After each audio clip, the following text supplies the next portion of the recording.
pendeta khotbah musuhi pendeta. Nggak ada lain korbannya, tegur terus dosa kita. Loh, lalu pendeta mau ngomong apa kalau bukan menegur dosa? Firman Allah itu kan menyatakan kesalahan. Amin. Makanya 2 Timotius 4 ayat 2 itu Paulus bilang sama Timotius, beritakanlah firman, siap sedialah, baik atau tidak baik waktunya, nyatakanlah apa yang salah. Itu tugas pengkhotbah. Bukannya hanya menyatakan yang benar, yang salah juga dikasih tahu. Itu khotbah.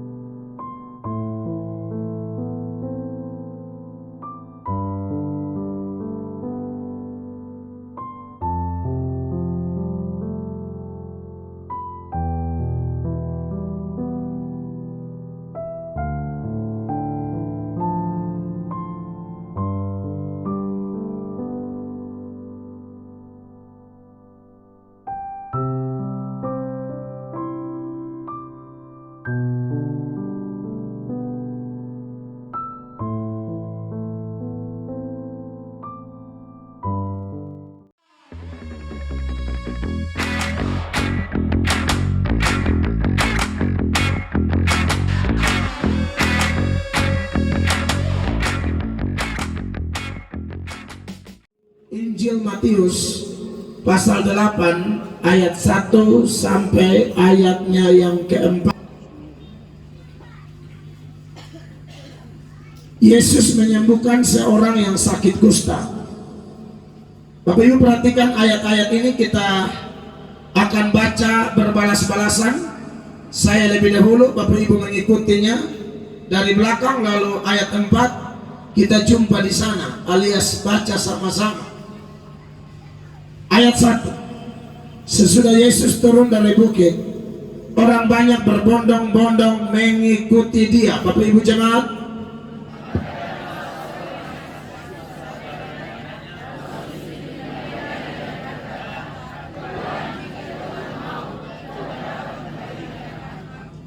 lalu Yesus mengulurkan tangannya, menjamah orang itu dan berkata, "Aku mau, jadilah engkau tahir."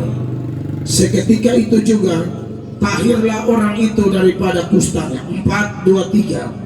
Lalu Yesus berkata kepadanya, "Ingatlah, jangan engkau memberitahukan hal ini kepada siapapun, tetapi pergilah, perlihatkanlah dirimu kepada imam, dan persembahkanlah persembahan yang diperintahkan Musa sebagai bukti bagi mereka."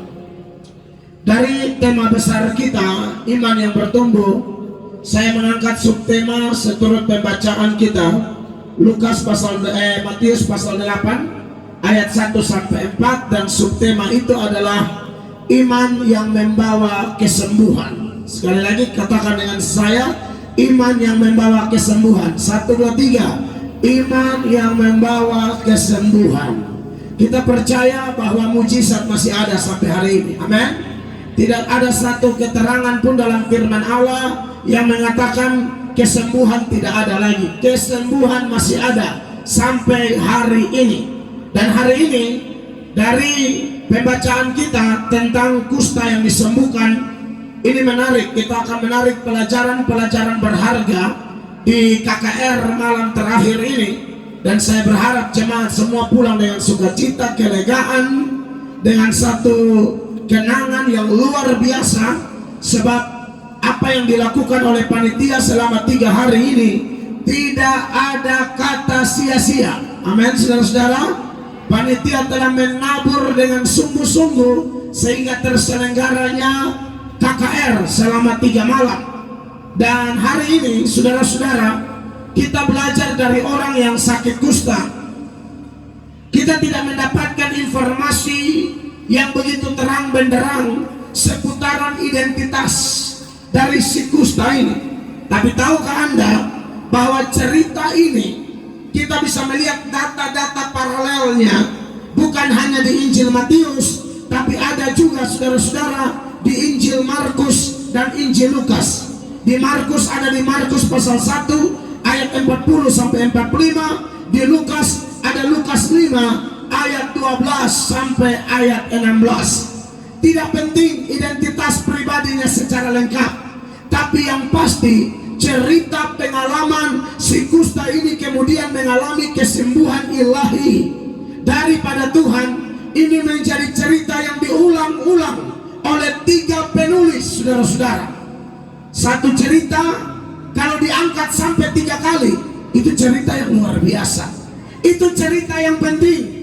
Mungkin orangnya tidak penting, mungkin orangnya dipandang rendah oleh manusia, tapi itulah apa yang Tuhan firmankan di dalam beberapa data Alkitab, bahwa apa yang bodoh bagi dunia, apa yang lemah bagi dunia, apa yang dipandang hina oleh dunia, Allah memilih mereka untuk, Allah mengangkat mereka untuk mempermalukan orang-orang pintar yang merasa diri pintar tapi tidak mau datang kepada Tuhan.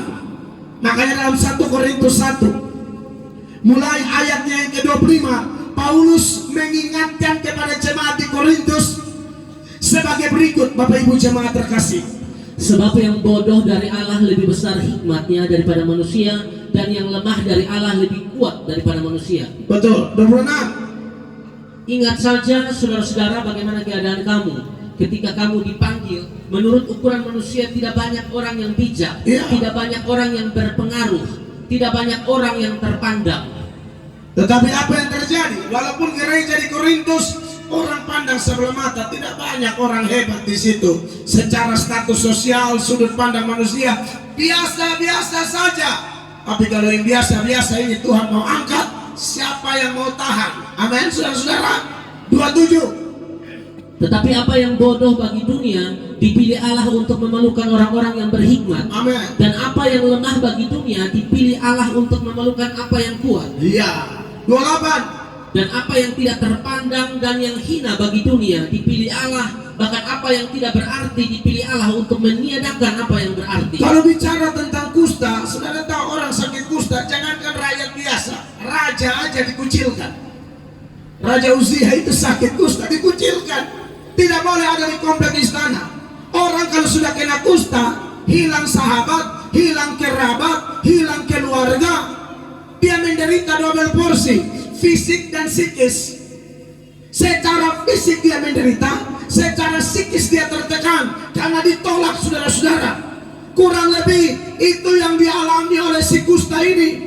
Tetapi pusing amat dengan apa yang si kusta alami. Yang kita mau soroti, di Allah yang hebat, Allah yang luar biasa memakai si kusta ini. Ceritanya dicatat dalam 3 Injil sinoptik, Matius, Markus, dan Lukas, untuk menjadi kesaksian yang nyata bagi kita semua pada hari ini. Saya tidak tahu dengan pengalaman Bapak Ibu yang kemudian menjadi Kristen, tapi saya pribadi, ya saya ini sampah masyarakat lah. Kalau di lingkungan saya, benar-benar sampah masyarakat, troublemaker, pembuat kekacauan. Tetangga-tetangga akan melarang anak mereka bermain dengan saya. Kalau anak-anak mulai pergi bermain, ada beberapa tetangga yang berkata, jangan main dengan si setan itu, karena saya akan mempengaruhi anak-anak mereka secara negatif. Saya akan ajak bikin yang aneh-aneh. Karena memang sejak remaja saya sudah betul-betul broken. Papa dan mama saya itu, Bapak Ibu terkasih, mereka tidak menikah gereja. Jadi kumpul kebo aja begitu, lalu dapat kami 4 orang. Ya, saya anak hasil persinahan. Saya anak hasil persinahan. Nanti saya sudah sarjana teologi, baru saya urus papa dan mama nikah gereja. Kurang lebih tahun 2008. Saya tidak malu menyaksikan ini. Sekarang orang lihat, oh pendeta Melator di media bla bla bla. Orang tidak tahu track record saya. Orang tidak tahu background saya, latar belakang saya, anak haram. Tapi itulah Tuhan. Amin, saudara-saudara. mau anak haram, anak apa, kalau Allah mau pilih, siapa mau tangkis. Amin. Mari kita baca Roma pasal 9 ayat 15 sama-sama jemaat. 1, 2, 3. Sebab ia berfirman kepada Musa, aku akan menaruh belas kasihan kepada siapa aku mau menaruh belas kasihan, dan aku akan bermurah hati kepada siapa aku mau bermurah hati. 16, 23. Jadi hal itu tidak tergantung pada kehendak orang atau usaha orang, tetapi kepada kemurahan hati Allah. Beri tepuk tangan buat Allah yang bermurah hati. Makanya pernah sebuah KKR di kampung saya penuh, kami juga yang melayani. Saya dengan Pak Pendeta Angki dan tim, kami melayani, tutup jalan penuh rata, macet total. Waktu itu mereka bilang kami pikir Pendeta Gilbert, padahal Pendeta Mel Atok tahun 2010. KKR, saudara-saudara, macet total. Masyarakat di kampung itu kebanyakan keluar hanya mau memastikan, benarkah penjahat ini sudah jadi pendeta? Serius. Karena beberapa di antara mereka ayam hilang, babi hilang, jemuran hilang. Saya dan tim yang eksekusi semua itu. Tahu-tahu pulang dari Jakarta sudah pakai gelar sarjana teologi. Ada gelar di depan pendeta, ada gelar di belakang sarjana teologi. Masyarakat kebanyakan hanya mau cek, memberi kepastian apakah benar dia sudah jadi pendeta. Dan malam itu Roh Kudus melawat mereka semua. Tangisan air mata tidak bisa ditahankan. Karena apa? Orang tahu ini orang rusak, kacau balau, sampah masyarakat. Sejauh mata memandang tidak ada harapan masa depan. Tapi Tuhan kita ada Allah yang luar biasa. Amin. Dia berfirman, aku tahu rancangan-rancangan apa yang ada padaku tentang kamu. Bukan rancangan kecelakaan, tapi rancangan yang mendatangkan masa depan, hari depan yang indah, gilang, gemilang. Jadi buat orang Bumbungan dan sekitarnya, ya, siapapun Anda, apapun latar belakangmu, seperti apapun kisah dalam keluargamu, rumah tanggamu, masa mudamu, siapapun Anda, suami kah, istri kah, siapapun Anda, tidak peduli masa lalumu. Yang pasti, kalau Anda dan saya mau datang kepada Tuhan, Tuhan tidak akan buang kita.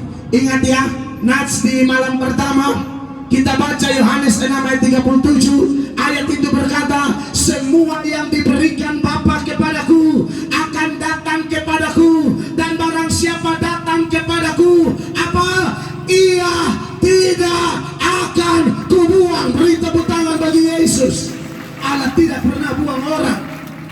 Saudara, kadang-kadang gereja bisa tolak orang, Farisi Yahudi bisa tolak orang, keluarga bisa tolak kita. Tapi ada satu pribadi yang tangannya penuh kasih, tangannya berlubang paku. Dia berkata, marilah kepadaku semua yang letih, lesu, dan berbeban berat, aku akan beri kelegaan kepadamu. Amin. Kasih Allah. Kita bangga punya Yesus yang terima kita apa adanya. Jadi soal si kusta ini, sungguh dia orang yang dapat anugerah. Sampai kisahnya dicatat oleh 3 penulis luar biasa. Nah, Bapak Ibu yang diberkati oleh Tuhan Yesus, malam ini ada 2 pokok besar yang akan saya seberangkan. Yang pertama seputaran teladan si kusta, dan yang kedua seputaran sikap Tuhan Yesus. Yang pertama kita akan bahas bagian per bagian dari yang pertama ini, saudara-saudara. Ayat 1 dari Matius 8 dimulai dengan kalimat, setelah Yesus turun dari bukit.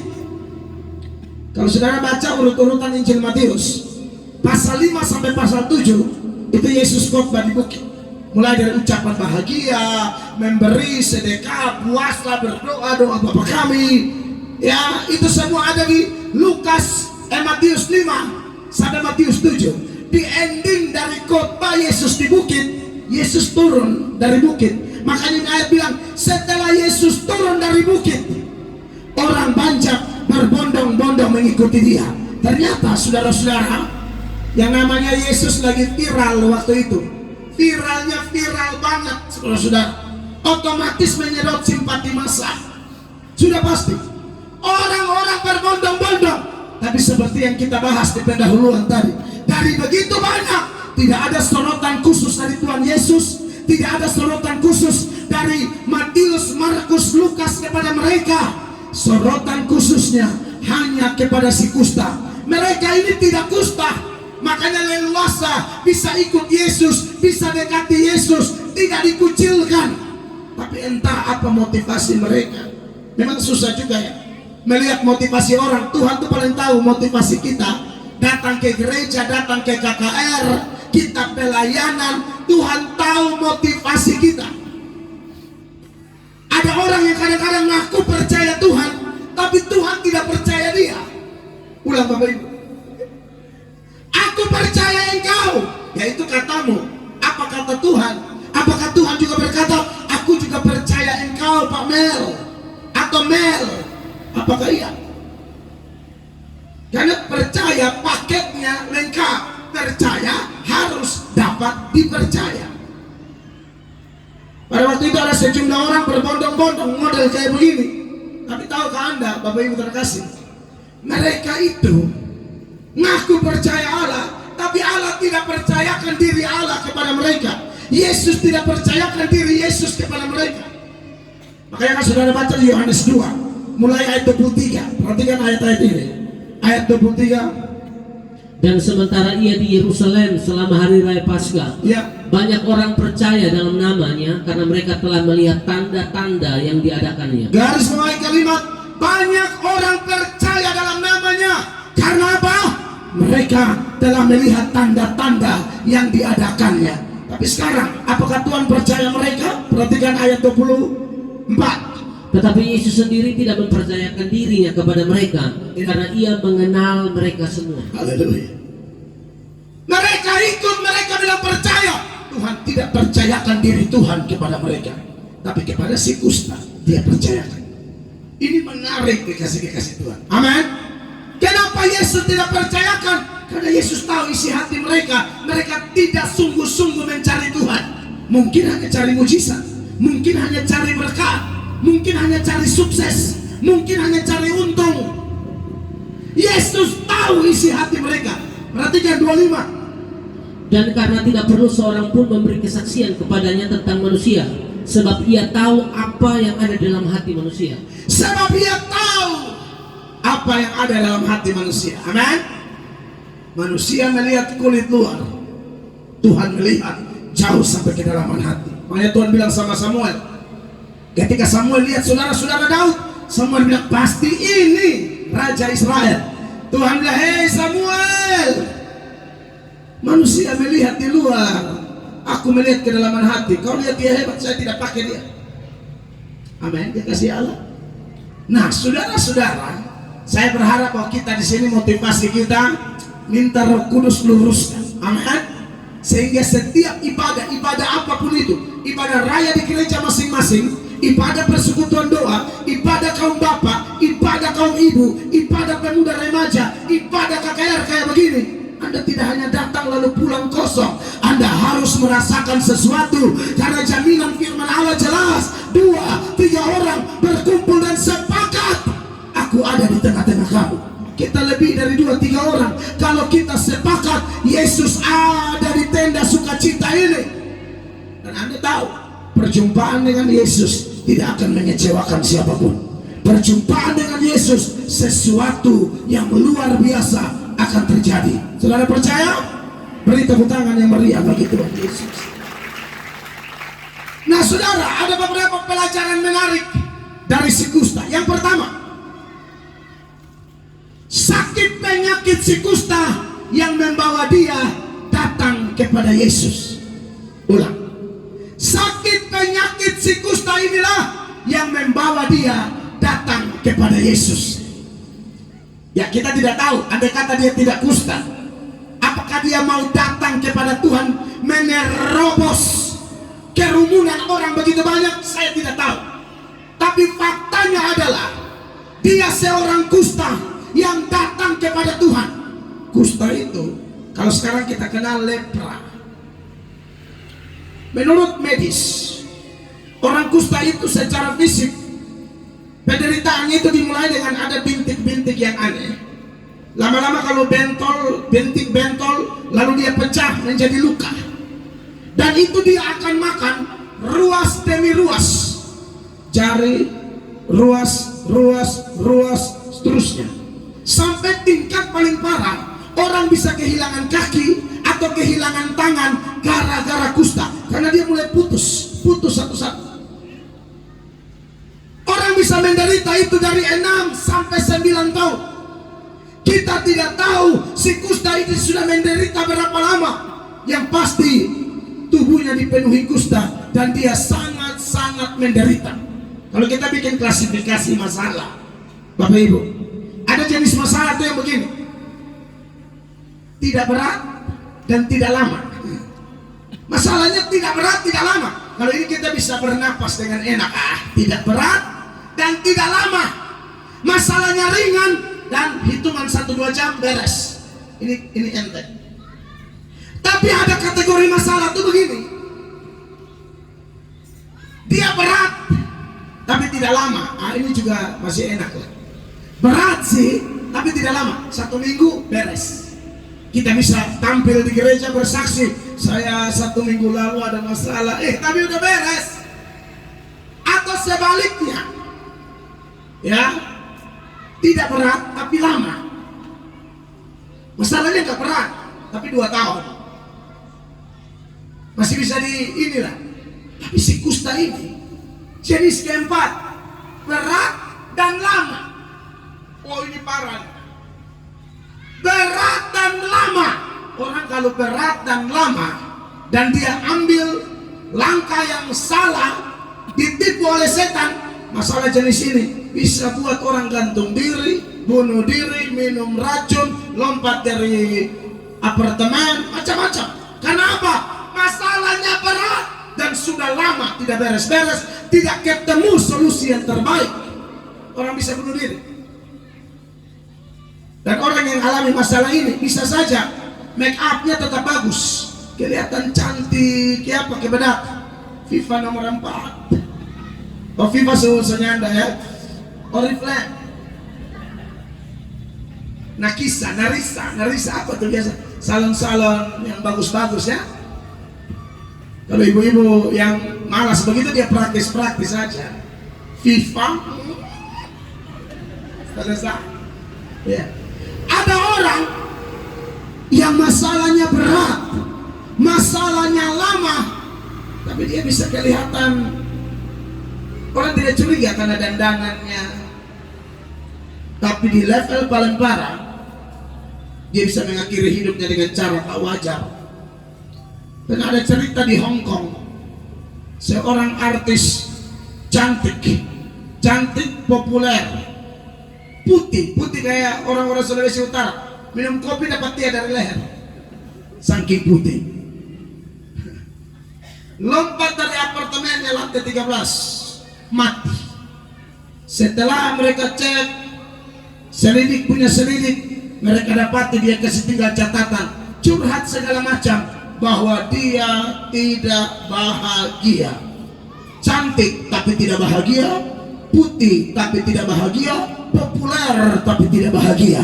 Karena kebahagiaan sejati tidak bisa kita dapat dari cantik, putih, kaya, populer. Kebahagiaan sejati ketika Yesus tinggal di dalam hidup kita. Orang ini tidak punya Yesus, lompat, mati. Saudara-saudara yang diberkati oleh Tuhan Yesus, tapi malam ini kita belajar, si kusta memberi teladan, sakitnya yang parah, menderita cukup berat dan lama, tidak membuat dia mengambil langkah-langkah bodoh, langkah-langkah yang ditipu setan, tapi dia datang kepada Yesus. Makanya di ayat 2 firman Allah mengatakan, maka datanglah seorang yang sakit kusta kepadanya. Saudara-saudara, sakit penyakit ini harusnya bawa kita kepada Tuhan ya.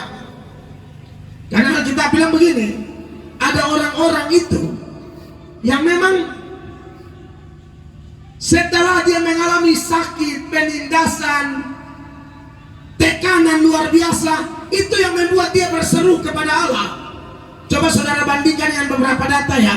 Mazmur pasal 17 ayat 10. Mazmur 117 ayat 10 maksud saya. 117 ayat 10. Ini ayat bilang 107 ayat 10. Mazmur 107 ayat 10. Ya, perhatikan. Ada orang-orang yang duduk di dalam gelap dan kelam, terkurung dalam sengsara dan besi. Iya, ini hidup sengsara sekali. 11. Karena mereka memberontak terhadap perintah-perintah Allah dan menista nasihat yang Maha Kenapa Tinggi. mereka mengalami kesengsaraan itu? Ini penyebabnya bahwa mereka memberontak terhadap perintah-perintah Allah dan menista nasihat yang Maha Tinggi. 12. Maka ditundukkannya hati mereka ke dalam kesusahan.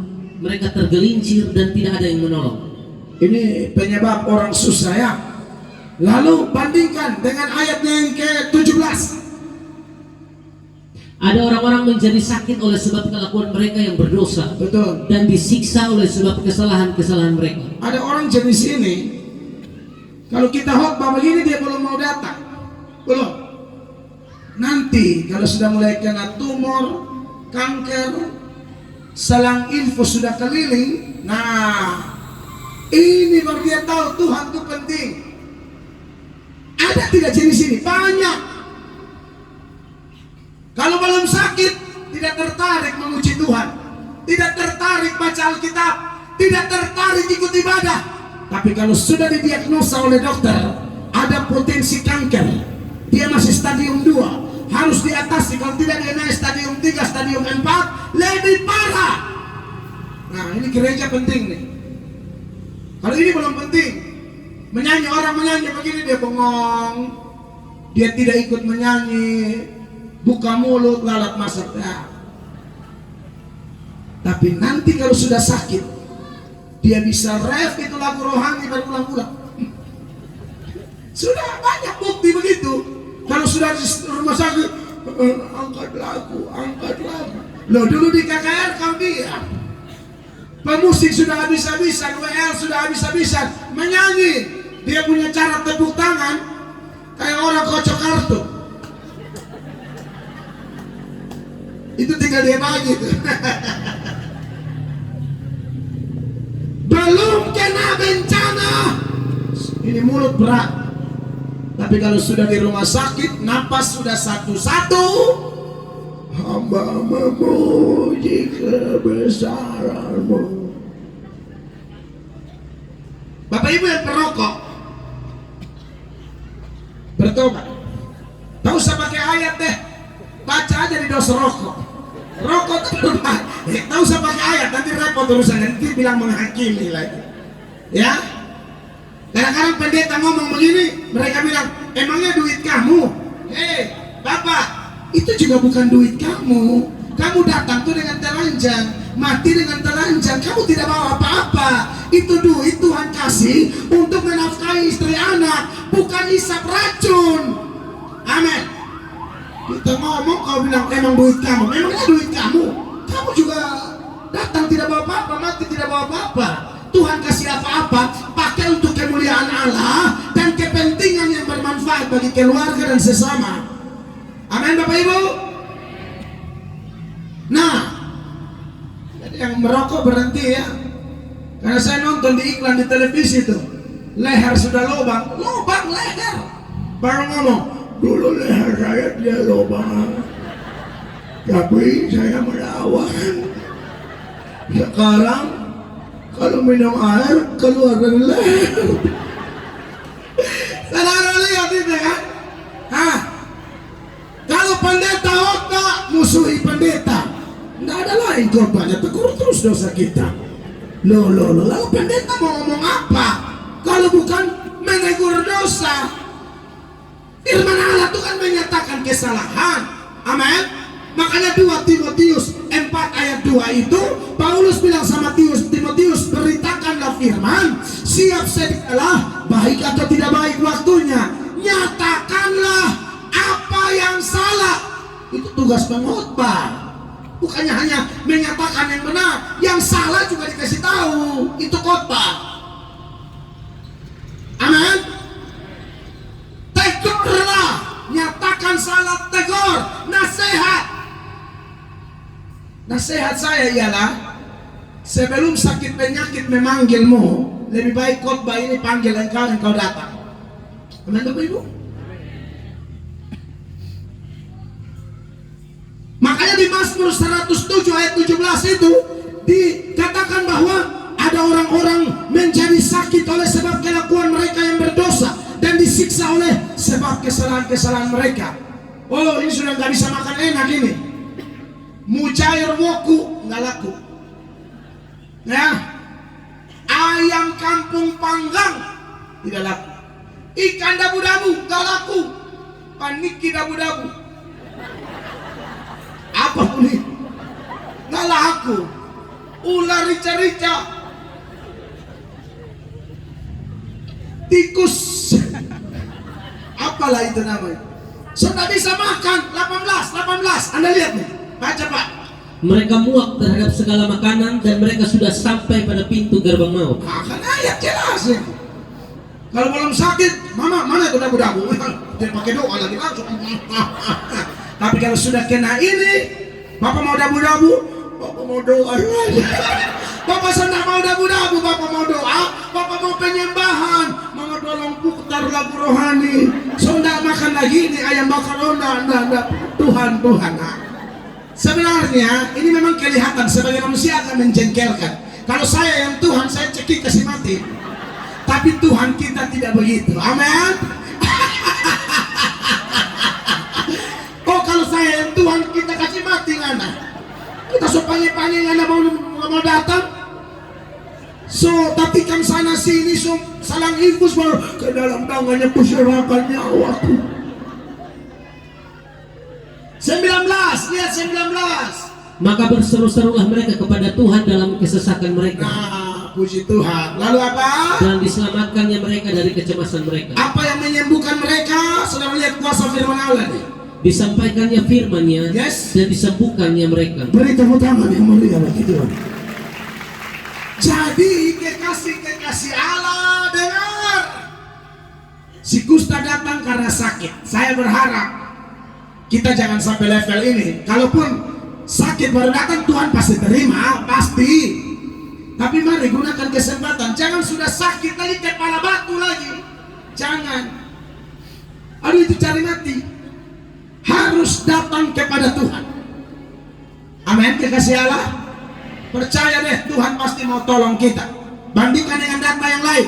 Mazmur 119 ayat 67. Ini ayat bilang begini. Sebelum aku tertindas, aku menyimpang. Sebelum aku tertindas, aku menyimpang. Tetapi sekarang aku berpegang pada janji-Mu. Iya, sebelum kena masalah bengkok terus. Tuhan bilang kanan, dia ke kiri. Tuhan bilang kiri, dia ke kanan. Tuhan bilang lurus, dia belok. Menyimpang terus. Maka Tuhan hantam pakai penyakit. Bisa? Bisa banget. Akhirnya apa? Lurus. 71. Bahwa aku tertindas itu baik bagiku. Iya. Supaya aku belajar ketetapan. Bahwa aku tertindas itu baik. Supaya apa? Aku belajar ketetapan. Si kusta datang karena sakit penyakit. Bapak Ibu datang gara-gara apa? Kalau Anda kata ada masalah dan itu membuat Anda datang kepada Tuhan, bagus. Maknailah setiap tantangan hidup adalah cara Tuhan menarik kita untuk dekat kepada Dia. Hanya Dia andalan kita. Amin. Mungkin ada tekanan di pekerjaan, orang anggap enteng kita. Ada gadis-gadis yang sudah pacaran 5 tahun, tiba-tiba cowoknya WA dan berkata, "Adek, sampai di sini. Sampai di sini, Jo. Cinta kita berakhir di bulan Juli. Pas 30 Juli." Adek bilang, Kak, apa yang sudah kita lalui bersama, Kak? Tidak, Adek, 30 Juli. Adek menangis semalam. Bukan karena Yesus, tapi karena Joni. Adek berpacar nama Joni. Joni dari kampung Bali. Aduh, kasih. Jangan ya, tolong ya. Adek, tapi andai kata cowok mau putusin engkau, disitulah kau tahu yang setia itu cuma Yesus. Pacar, aduh, kadang-kadang orang pacaran omong kosong, ketemu pacar langsung adek di sana gunung, di sini gunung, di tengah-tengah aspal lintas Sulawesi. Haleluya. Gunung kudaki, laut ku seberangi. Untuk adek tanya, tadi malam kenapa tidak datang? Gerimis deh. Loh, kurang ajar ini cowok Joni satu ini. Gunung kau daki, laut kau seberangi, gerimis lu nggak nongol lu. Kekasih Allah, tekanan apapun terserah, tapi percayalah itu semua bisa jadi cara Tuhan membawa engkau kepada Allah. Amin. Datang pada Yesus, bawa segala bebanmu. Dia mau tanggung, dia mau tolong engkau. Amin, kekasih Allah. Saya tahu kalau Bapak Ibu ini pasti punya masalah, tidak mungkin datang di baik-baik saja. Saya bisa aja mendramatisir KKR ini, bisa. Saya bilang, ayo bangkit berdiri saudara-saudara. Lalu saya pakailah bahasa-bahasa yang spektakuler supaya kelihatan bikin merinding. Tuhan bicara pada saya. Ada satu ibu di sini sedang menangis. Mana ada satu ibu, semua ibu ini menangis. Itu tipu tuh. Begini banyak orang kau bilang ada satu ibu yang menangis karena suaminya. Saya yakin di sini ada. Kalau saya mau pakai begitu bisa aja. Tapi saya tidak didorong untuk ngomong begitu. Banyak orang ngomong begitu biasanya tipu. Pokoknya yang saya tahu, selama kita hidup di dunia tidak ada manusia yang lolos dari pergumulan. Baca Ayub pasal 7, ayatnya yang pertama. Ayat ini berkata apa? Bukankah manusia harus bergumul di bumi? Yes. Dan hari-harinya seperti hari-hari orang upahan? Tidak ada kita yang lolos. Bukankah manusia harus bergumul di bumi? Siapa kita yang lolos dari masalah? Tidak ada kita. Kalau saudara ke Bali, bukan Bali yang di sini, Bali yang di Denpasar, atau ke Jogja atau beberapa kota lain, mereka suka jual baju kos oblong khas daerah mereka. Lalu mereka buat kalimat-kalimat menarik di situ. Ada kalimat bilang begini, kalau Anda masih pusing 7 keliling, artinya Anda masih punya kepala. Kalau tidak mau pusing lagi, tidak usah pakai itu kepala. Artinya selagi kita masih injak kaki di bumi, selagi kita masih menghirup napas kehidupan, selama jantung kita masih berdetak, nadi kita masih bergerak, tidak ada kita yang lolos dari pergumulan hidup. Tapi tahukah saudara kenapa pergumulan itu datang? Supaya Anda dan saya semakin cari dia, berserah kepada dia, dan perjumpaan Anda dengan Yesus di sana Anda akan melihat ada kekuatan luar biasa dari pihak Tuhan. Amin, kekasih Allah. Mungkin bukan penyakit. Kalau si kusta datang karena penyakit, Bapak Ibu datang karena apa? Tuhan pasti tolong Anda. Saya sudah layani banyak orang dan saya melihat janji Tuhan itu tidak pernah meleset. Kalau dia bilang dia tolong, dia pasti tolong. Amin. Kadang-kadang kita ini dikecewakan dengan banyak janji ya, Bapak Ibu ya. Kecewa dengan janji apa? Janji politik. Tahun politik di depan. Kalau pas politik tuh ada oknum caleg tertentu atau mungkin yang lain, kampanyenya dahsyat. Makanya saya berdoa buat yang caleg-caleg supaya apa yang Anda kampanyekan itu yang Anda lakukan. Tidak ada masalah, kita dukung. Asal pegang janji. Amin. Pas mau cari suara, mengemis sama masyarakat. Sudah dapat suara, ada di video. Masyarakat mau pegang tangan aja dia nggak mau. Padahal untuk dapat suara, ngemis sama masyarakat. Sudah jadi, masyarakat pegang tangan, dia buang tangan begini. Karena dia lupa dia jadi dari siapa. Makanya kita kecewa. Kita berdoa toh, kita punya doa bersama supaya Tuhan pilih calon-calon yang takut akan Tuhan. Amin. mulai dari pusat, mulai dari provinsi, kota, kabupaten. Tuhan pilih yang terbaik. Janji apa lagi? Janji nikah. Banyak orang pikir nikah itu janji kepada pendeta. Salah.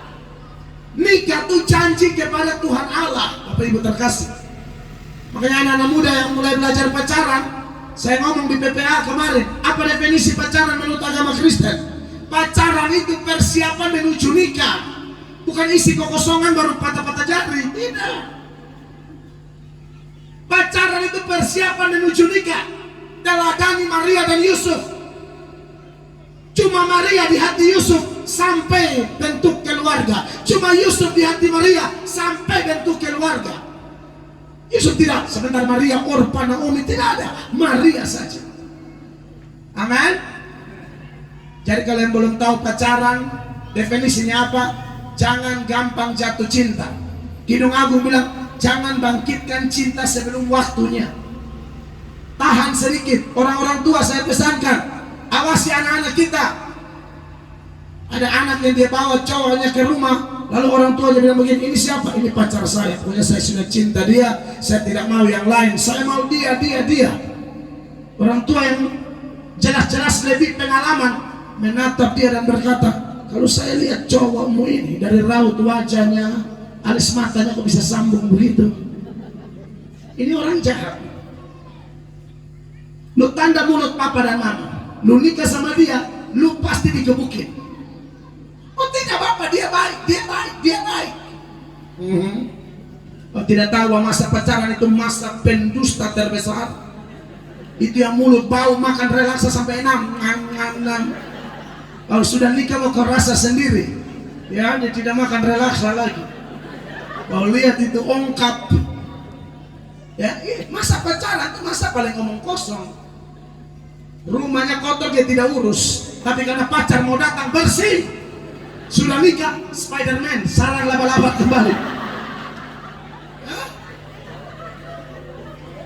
Sebagian orang memang masa pacaran itu masa acting, tipu, kelihatan perfect, sempurna. Makanya, dengar anak-anak muda, kamu belum ada di posisi orang tuamu. Orang tuamu sudah lewat zamanmu itu, masa-masa jatuh cinta, bangun cinta. Jatuh cinta itu beda dengan bangun cinta. Jatuh cinta itu biasanya sekejap. Lihat dia melayani, dia menyanyi, langsung jatuh cinta. Lihat dia main musik, langsung jatuh cinta. Toh? Jatuh cinta biasanya diakibatkan oleh keunggulan sekejap. Langsung jatuh. Tapi bangun cinta saat kau sudah menikah, sudah jatuh tadi toh cintanya toh, bangun kembali seumur hidup. Cinta Kristen jelas monogami, nikah satu kali seumur hidup. Kau tidak bisa ganti lagi. Kau ganti, kau melawan firman Allah. Alkitab berkata, aku benci perceraian. Pernah baca Maliaki pasal 2 ayat 16? Tuhan Allah bilang apa? Sebab aku membenci perceraian. Ya. Firman Tuhan Allah Israel juga orang yang menutupi pakaiannya dengan kekerasan. Firman Tuhan semesta alam. Iya. Maka jagalah dirimu dan janganlah berkhianat. Jadi jelas ya. Ini garis-garis Sulawesi Utara ini cantik-cantik, cowok-cowoknya tampan-tampan. Ya, tapi kita tidak mengandalkan kecantikan atau ketampanan. Kita mau hidup takut akan Tuhan. Amin. Jadi kalau yang ada punya masalah rumah tangga apapun, usahakan jangan ada kata cerai. Bawa pada Yesus. Tuhan Yesus sanggup tolong kita. Saya punya rekan pengkhotbah, seorang ibu tidak tamat SD, tapi pengkhotbah keliling saudara-saudara. Tidak tamat SD. Suaminya melakukan perselingkuhan belasan tahun. Dia berdoa. Suaminya bertobat. Sekarang suami istri menjadi pengkhotbah.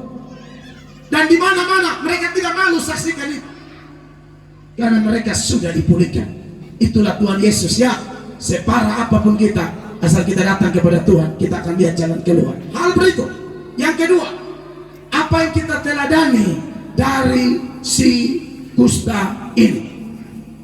Ayat 2 mengatakan dari Matius 8, maka datanglah seorang yang sakit kusta kepadanya, lalu sujud menyembah dia. Sujud menyembah dia. Saya tidak tahu dengan orang lain yang berbondong-bondong, tapi si kusta ini memberi teladan bagaimana dia menyembah Tuhan Yesus, menghormati Tuhan Yesus di atas segala-galanya. Saudara-saudara, kita bersyukur di gereja Tuhan masing-masing kita semua dididik untuk menyembah Tuhan, bukan saja dalam pertemuan-pertemuan kudus, tetapi dalam saat-saat teduh kita.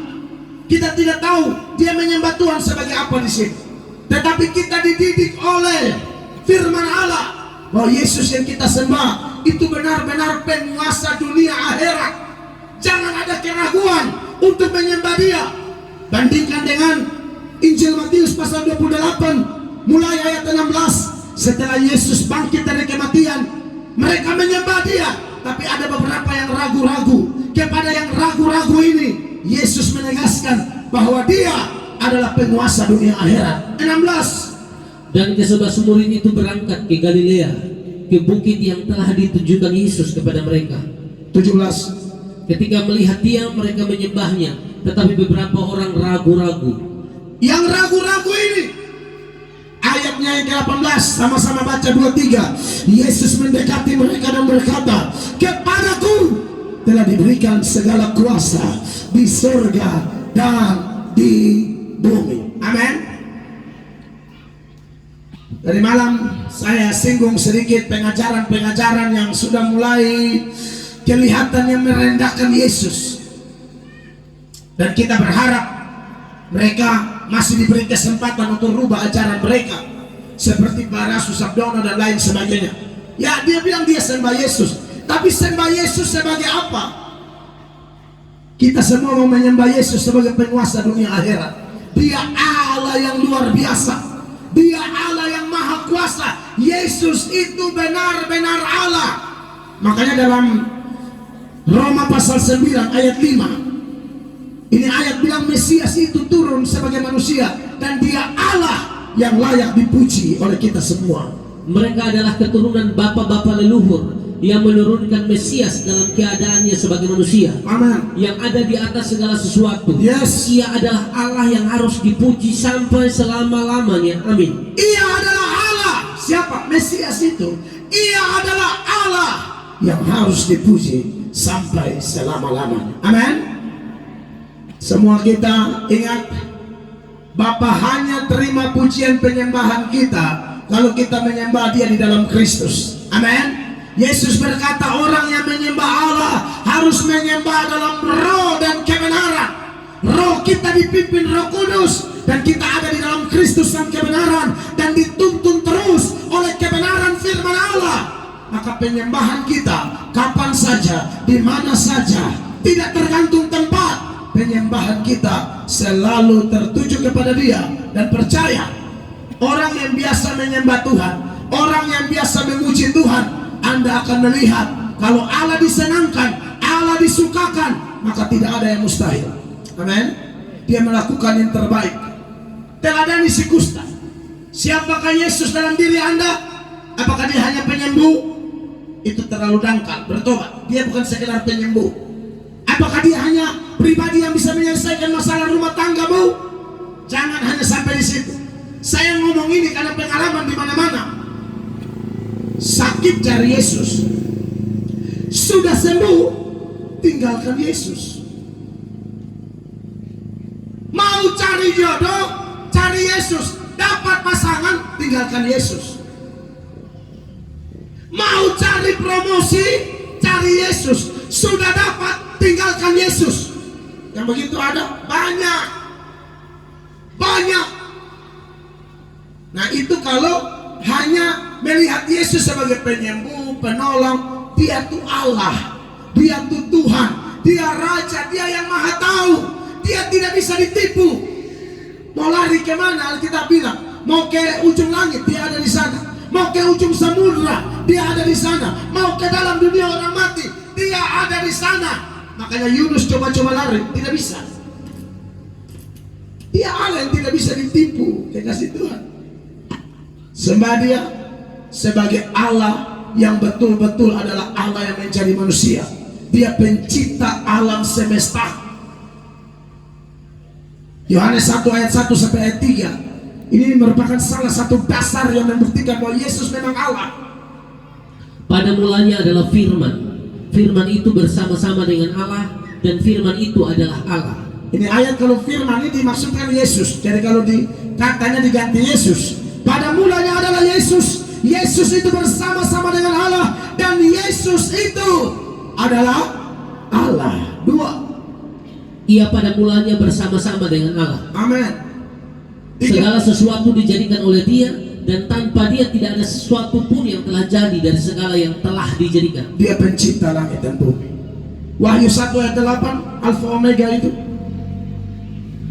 Aku adalah Alfa dan Omega. Amin. Firman Tuhan Allah yang ada dan yang sudah ada dan yang akan datang, yang maha kuasa. Yang maha kuasa. Semua data-data ini dan masih banyak data lain lagi menuturkan bahwa Yesus itu Allah. Tadi malam saya lupa, dan malam ini saya ingat. Pak Erastus Sabdono bilang Yesus itu bukan juru selamat. Yang juru selamat itu Yahweh. Pak Erastus lupa kalau Yesus itu Yahweh. Amin. Yesus itu Yahweh. Saya jelaskan sedikit Bapak Ibu ya. Kalau istilah Ibrani untuk Tuhan, dia pakai kata Adonai. Istilah Yunaninya Kurios. Kalau istilah Ibrani untuk Allah, dia pakai kata El, Eloah atau Elohim. Oke. Istilah Yunaninya Theos. Bapak Ibu, perhatikan.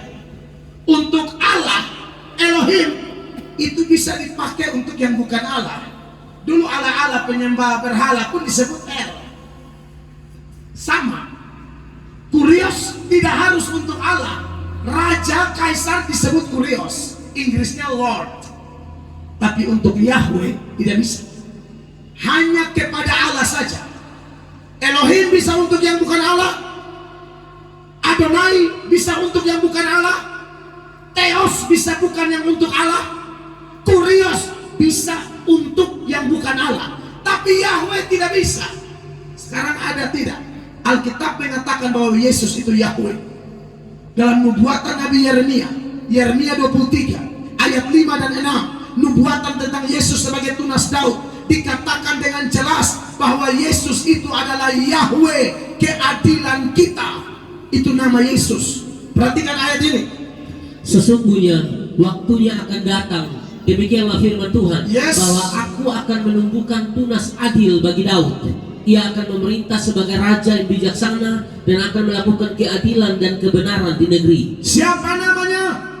Dalam zamannya Yehuda akan dibebaskan dan Israel akan hidup dengan tentram, dan inilah namanya yang diberikan orang kepadanya, Tuhan keadilan kita. Tuhan. Kalau bahasa Alkitab sudah tahu tuh, itu tetragrammaton. YHWH. Ibrani nggak ada huruf hidup ya, tapi waktu baca ada. Kita ada Yahweh, Yehuwa, Yehova.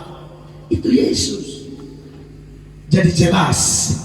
Teladan dari sekusta menyembah, kita sekarang data tentang Yesus lebih lengkap. Tentang Yesus sungguh lengkap di dalam kitab suci. Mungkin sekusta tidak mendapatkan data selengkap kita hari ini, tapi dia menyembah. Apatah lagi saya dan saudara, yang kitab suci sudah komplit dari Kejadian sampai Wahyu, dan inti berita dari Kejadian sampai Wahyu hanya satu nama, name above all names, Jesus Christ. Nama di atas segala nama. Amin. Saudara. Maka teruslah menyembah Dia. Saudara jangan takut. Ini dunia Dia punya. Dia yang pegang kendali semua. Di akhir khotbah tadi malam saya tekankan tentang penyertaannya. Penyertaannya sempurna bagi kita. Kapan saja, di mana saja, dalam keadaan apa saja, kita tahu bahwa Dia adalah Allah yang hidup. Saya pernah disantet dalam sebuah KKR. Sebenarnya banyak kali saya disantet, tapi satu kali saya disantet, ada 70 dukun ikut ibadah. Dukun-dukun ini kebanyakan majelis. Serius, dari organisasi gereja tertentu. Majelis, tapi dukun. Makanya saya bilang mayor jenderal iblis. Ternyata dia ini sudah jadi majelis beberapa periode. Waktu itu saya usia kurang lebih 24 tahun. Sudah jadi pengkhotbah KKR, tersinggung dia. Anak kecil kok datang menggurui kami. Maka singkat cerita, pada waktu KKR mau berlangsung, datanglah rombongan itu, dipimpin oleh dia. Dia pegang tangan dengan penerima tamu dan dia berkata, "Shalom, setan sudah datang." Ada bayang? Ketakutanlah penerima tamu ini. Kami ada di rumah pendeta, mau doa persiapan. Dia lari ke rumah pendeta dan dia berkata, "Itu rombongan datang, pegang tangan, bukan shalom, damai datang, bukan shalom, setan datang." Dan singkat cerita, KKR itu kacau. Sebelum KKR dimulai, 69 masuk, tapi yang bosnya melakukan ritual di samping gereja, dalam gedung gereja. Dia bakar, saya tidak ngerti ritual apa. Pokoknya dia sendiri-sendiri di situ, komat kami bakar-bakar gitu. Maka yang terjadi, harusnya KKR jam 7 malam, kita KKR hampir jam 1 atau jam 2 pagi. Saya khotbah jam 1 jam 2 pagi. Kita jam 1 berencana pulang. itu binatang masuk dalam gereja. Penuh itu binatang, serangga segala macam. Biasanya kalau musim hujan baru ada itu laron-laron. Ini enggak musim hujan. Bukan hanya laron, belalang segala macam-macam di situ. Dibersihkan berkarung-karung. Proses pembersihan itu dari jam 7 sampai jam 1 pagi. Baru saya kuat. Sebagai manusia agak ciut juga. Setan sudah tunjukkan kuasa. Tapi ayat tadi dalam Wahyu 1 ayat 8, dia Alfa dan Omega, dia maha kuasa. Segala kuasa takluk kepada dia. Setan ada kuasa, tapi Yesus maha kuasa. Amin. Saya tantang itu suanggi-suanggi, santet-santet itu. Saya bilang, santet saya, kalau saya mati Tuhan Yesus omong kosong. Janjinya Tuhan Yesus tidak benar, putar balik. Santet saya tidak tahu keberanian dari mana. Saya tantang santet saya. Tiba-tiba pemimpinnya bikin ritual itu meledak. Dia lari. 69, saya bilang jangan lari. Serahkan diri. Waktu saya altar call, saya suruh berlutut. Karena saking emosi, saya bukan jamak, saya jambak. Kau yang tadi. Makanya kalau ibadah jangan bikin aneh-aneh. Harusnya mulai jam 7, jadinya 1:30. Ya ini jangan diteladani, tapi saya emosi. Kau pikir setan hebat? Betul, setan ada kuasa. Tapi Allah yang kita sembah, Yesus Kristus Tuhan, Allah yang maha kuasa, tetap sembah dia. Teladani si kusta, dan engkau akan melihat kuasa Tuhan dinyatakan dalam dirimu dan diriku. Amin. 3. Mari lihat ayat 2 Bapak Ibu, dari Lukas Matius 8. Ini ayat bilang begini. Ini malam terakhir toh? Malam terakhir toh? Oke. Saudara, setelah ini Bapak Ibu dengar, dilarang bikin muka asam. Saudara malam ini pulang KKR langsung pulang tidur di rumah. Kami ke Manado. Amin. Senyumanmu membantu semangat kami. Sudah tahu kan mau pulang pagi saudara, muka loya begini lah. Hello, di mana perasaanmu? 3 kalinya kau. Bangkitlah. Teladan ketiga dari si kusta Bapak Ibu. Dikatakan setelah menyembah dia dan berkata, Tuhan, jika Tuhan mau, Tuhan dapat mentahirkan aku. Hal ketiga yang kita teladani dari si kusta. Si kusta tidak memaksakan kehendak. Tuhan, jika Tuhan mau, Tuhan dapat mentahirkan aku. Amin Bapak Ibu. Ini cara doa yang benar. Dalam doa Bapa kami Yesus ajar bilang apa? Bapa kami yang di surga, dikuduskanlah namamu, datanglah kerajaanmu, terus jadilah kehendakmu di bumi seperti di surga. Di taman Getsemani Yesus bilang apa? Ya Bapa, kalau boleh cawan ini lalu daripadaku, tetapi bukan kehendakku yang jadi, tapi kehendakmu yang jadi. Dia bukan hanya mengajarkan, tapi dia mempraktekkan. Amin Bapak Ibu. Di lautan lepas ada kapal perang, cahayanya terang sekali, tapi dari sini juga ada cahaya yang terang. Lalu kapal perang Amerika begitu, dia kirim pesan ke sini, kau geser ke kanan, nanti kita tabrakan. Di sini balas, kau yang geser. Dia balas dari sana, kau tidak tahu kau bahwa saya ini nakoda terbaik. Di sini balas, kau tidak tahu saya pelaut nomor 1. Di sana balas, kau tidak tahukah ini kapal perang? Di sini balas, kau tidak tahukah ini mercusuar? Sekarang saya tanya, yang geser siapa? Kapal perang. Mercusuar itu seperti kehendak Allah, kita yang ikut, bukan Allah yang geser. Enak aja kau. Amin. Tuhan, jika Tuhan mau, itu teladan luar biasa. Jangan paksa Allah. Tuhan, hamba sakit tuh, tapi kalau Tuhan mau, hamba sembuh. Tuhan, hamba sudah suka dengan dia, tapi kalau Tuhan mau. Amin. Jangan paksa kehendak, doa dulu. Tuhan, ini ada jabatan, promosi jabatan di kantor. Kalau Allah berkehendak, hamba dapat. Kalau tidak apa-apa. Datanglah kerajaan, jadilah kehendak. Kehendak Tuhan itu yang terbaik. Amin Bapak Ibu.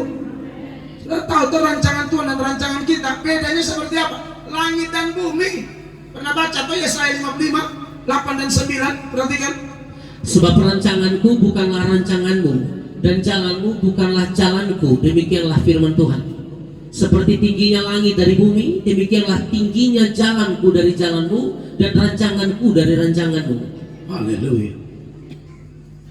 Tadi pagi saya kasih ilustrasi di gereja, tapi saya mau ulang di sini karena tidak semua dengar toh. Ada satu raja maniak berburu. Dia punya anak buah nama Budi. Pokoknya kemana-mana bawa Budi. Budi ini orang kepercayaan, tidak ada yang lain, harus Budi. Satu kali mereka berburu rusa di hutan. Mulai dari pagi sampai siang tidak ada hasil, panasnya bukan main. Lalu raja bilang, Budi, kita cari pohon yang rindang, kita berteduh dulu. Maka dapatlah pohon rindang, aduh berteduh enak di situ, makan minum. Tapi Budi ini karena dia menjaga kepercayaan dan selalu menarik perhatian dari bosnya, dia selalu melakukan segala sesuatu yang membuktikan bahwa dia loyal. Maka Budi ambil senjata tuannya, raja ini, dia bersikap, digosok senjata ini. Saking semangat, Budi lupa dalam senjata ada peluru. Gosok bagaimana? Dia baledan itu senjata pe ujung tertuju di jempol kaki kanan raja. Semangat gosok, minta maaf, dia tekan pelatuknya, tertuju pas jempol kaki kanan raja, putus cedera. Raja berteriak, sapu hutan geger. Singkat cerita, raja marah besar. Raja memenjarakan Budi. Budi masuk penjara. 6 bulan kemudian raja PKK sudah sembuh. Tapi raja maniak berburu kan? Maka raja putuskan masuk berburu ke hutan lagi. Ada yang tawarkan diri, boleh kami ikut raja? Raja bilang tidak, saya hanya mau Budi. Tapi karena Budi ada masalah dengan saya, maka saya penjarakan dia, saya pergi sendiri. Pergilah raja sendiri. Waktu raja masuk hutan, naas, raja ketemu segerombolan suku primitif. Mereka tangkap raja, ikat raja, mau bakar raja hidup-hidup sebagai persembahan bagi dewa mereka. Waktu mau eksekusi bakar, seorang anggota suku datang kepada kepala suku, Bapak kepala suku, korban siap dibakar sekarang, bagaimana? Mau minta hujan di dewa nih. Apa boleh dibakar sekarang? Kepala suku bilang, ya boleh-boleh saja. Tapi ingat aturan dewa kita. Dewa tidak terima persembahan cacat. Periksa kembali. Kalau sudah oke, baru bakar. Takutnya dewa marah lagi. Maka mereka periksa lah raja itu. Urut pelan, periksa di pelipis mata, lubang hidung, wah bagus semua. Gigi normal ya. Turun.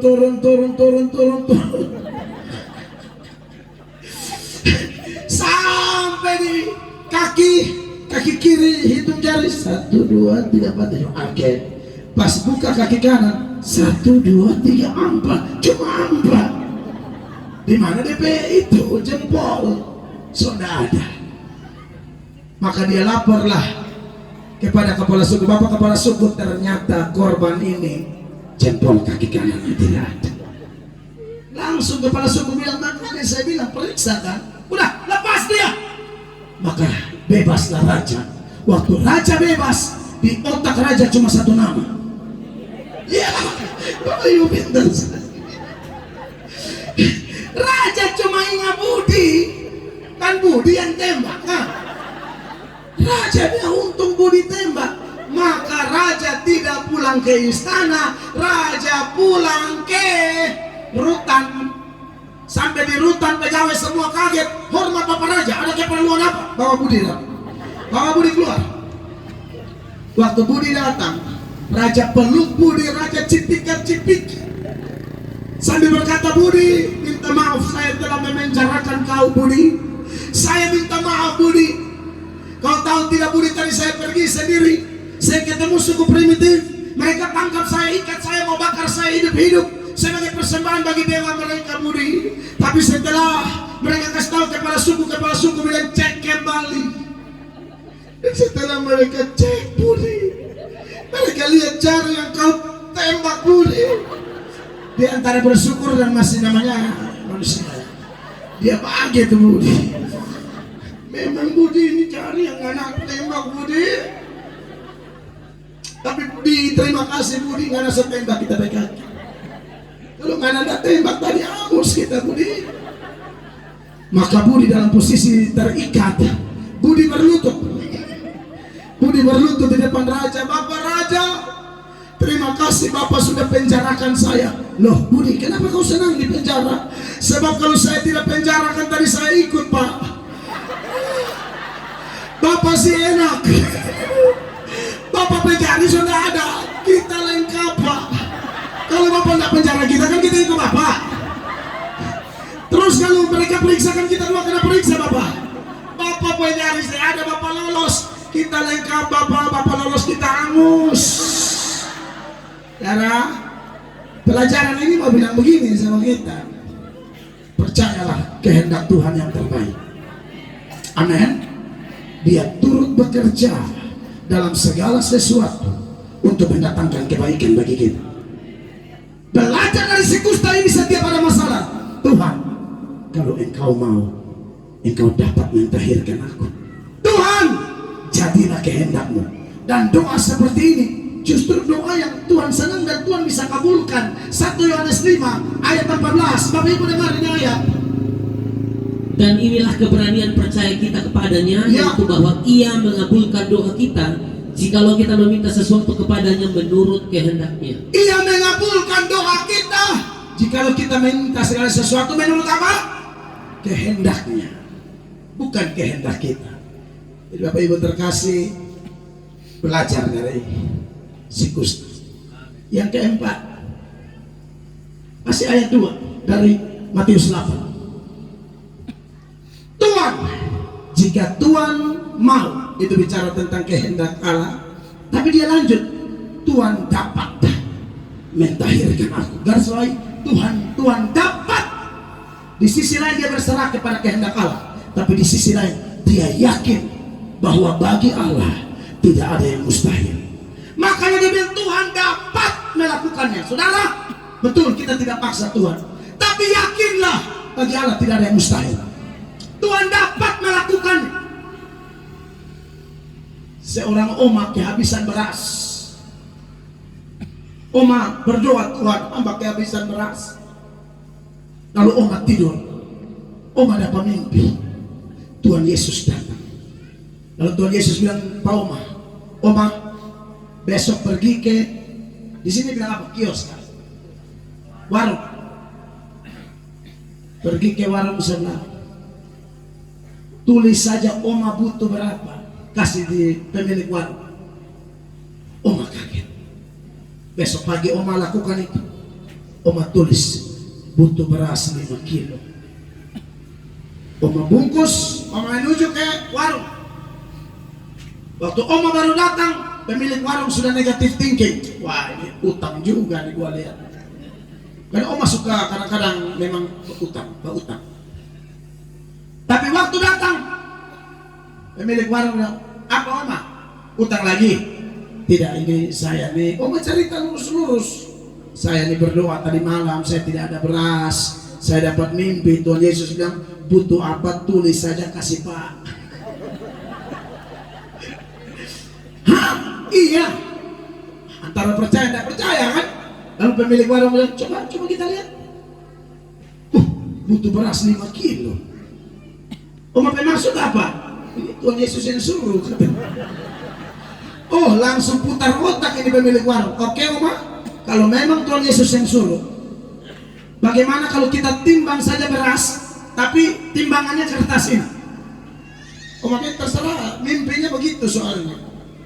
Maka dia taruh kertas, semua anak-anak timbangan itu dia turunin, dia pakai kertas, lalu dia ambil beras, ambil sedikit dia taruh, timbangan tidak bergerak, kertas masih lebih berat. Dia ambil satu tangan, dia taruh, tidak bergerak. 1 kilo tidak bergerak, 2 kilo tidak bergerak, 3 kilo tidak bergerak. Semakin takut ini pemilik warung. Waduh, 4 kilo tidak bergerak, 5 kilo langsung dia naik seimbang. Jeng. Pemilik warung langsung takut, ambil kantong plastik, langsung dia masukin. Oma pergi dan jangan kembali lagi. Oma pulang, Oma masak makan. Ini pemilik warung pusing-pusing, dia periksa-periksa, ternyata timbangannya rusak. Saudara, dengar. Dengar. Terlepas dari timbangan rusak atau apapun, percaya Allah sanggup melakukan. Amin. Yang tidak mungkin jadi mungkin. Jadi harus yakin. Saya yakin. Bagi Tuhan tidak ada yang mustahil. Dia pakai cara-cara yang tidak masuk akal. Amin. Petrus kasih perahu, dia pakai jadi mimbar, dia khotbah. Semalam-malaman Petrus cari ikan tidak dapat. Para pakar bilang ikan itu siang hari tidak ada. Saya beberapa kali ke Israel, saya tebarkan jala siang hari di Galilea, tidak dapat hasil. Tapi Tuhan bilang apa? Petrus bertolak ke dalam, tebarkan jala di sebelah kanan. Petrus tarik ikan banyaknya bintang. Itulah Tuhan Yesus yang kita sembah. Kalau punya masalah apa? Jangan paksa kehendak, tapi yakin baginya tidak ada yang mustahil. Itu teladan si kusta. Lalu bagaimana sikap Yesus? Yesus jawab, aku mau mentahirkan kamu. Dan akhirnya dia sembuh total. Dan setelah dia sembuh, ayat 4, Tuhan Yesus bilang begini. Lalu Yesus berkata kepadanya, ingatlah jangan engkau memberitahukan hal ini kepada siapapun, karena waktu itu memang belum waktu Tuhan ya. Kalau sekarang kita harus beritakan Injil. Tetapi pergilah, perlihatkanlah dirimu kepada imam. Itu ada di Imamat 18, aturan 14. Imamat 14 ada aturan seperti itu. Persembahkanlah persembahan yang diperintahkan Musa sebagai bukti bagi mereka. Saudara, datang pada Tuhan malam ini, dan kalau Tuhan sembuhkan kita, tugas kita taat, nyatakan kesaksianmu kepada dunia. Apa yang sudah engkau rasa, engkau alami, melalui kita banyak orang dibawa kepada Yesus. Saya selesai. Beri tepuk tangan yang meriah bagi Tuhan. Tidak ada yang mustahil bagi Yesus. Mari kita berdiri, jemaat terkasih. Tuhan baik.